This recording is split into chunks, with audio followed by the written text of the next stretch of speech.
In this movie, we're going to take a look at a number of other ways in which we can use regular expressions. And we're going to explore some of the more complex syntax that we can use within our regular expressions.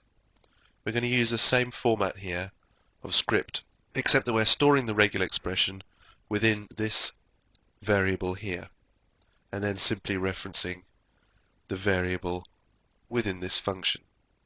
But it works in exactly the same way. One way that we can choose multiple patterns within a regular expression is to use an operator like this. The same operator that we use within our PHP scripts, normally double to mean or, we use on its own within a regular expression, and it means pretty much the same thing as it does when we use it to mean or. This, for instance, will return true if any of these strings are found within the sentence string. So in this case,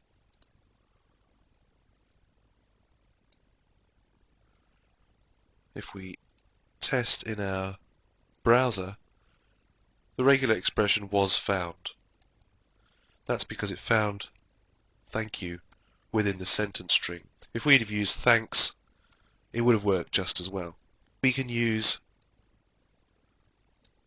the normal brackets if we wish to divide off an or part of our regular expression from any other part. For instance, if we wanted to find any of the days of the week, we could simply split them up like this.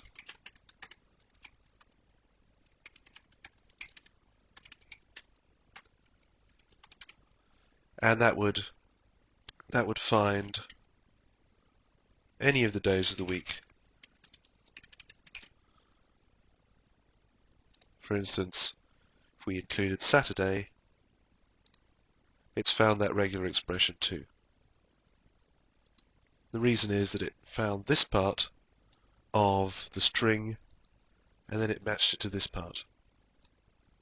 It would have worked equally well for Thursday or any other day of the week. Another thing we can use within regular expressions is a wildcard symbol, and this is the dot, similar to the concatenation operator that we've used in our normal PHP scripts. It means something quite different within a regular expression. Say if we used this string, the and then a space and then dot and then O and then P. Now that will match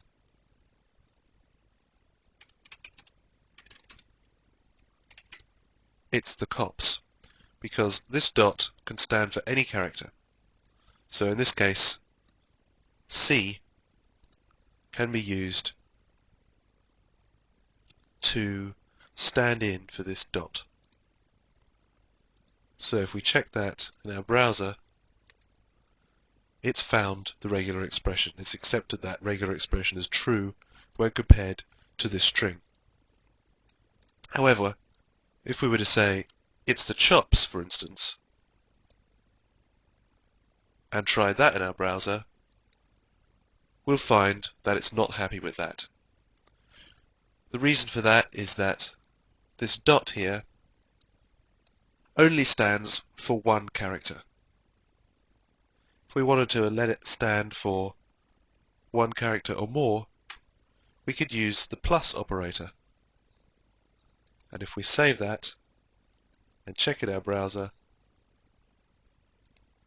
we'll find that now it's accepted it, because it would allow one or more of any character, in which case this would be CH.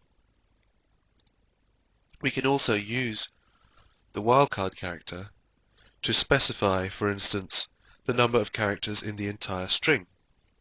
If we use our beginning of the string operator, then a dot, and then by using these curly brackets we specify how many wildcard characters we want to find, i.e. any character at all, we could say 10 characters, and then we need to put this $sign at the end. And these two symbols together will lock the rest of the regular expression in here to each end of the string. So this effectively says that for any string with only 10 characters, no more and no less, the regular expression will evaluate true.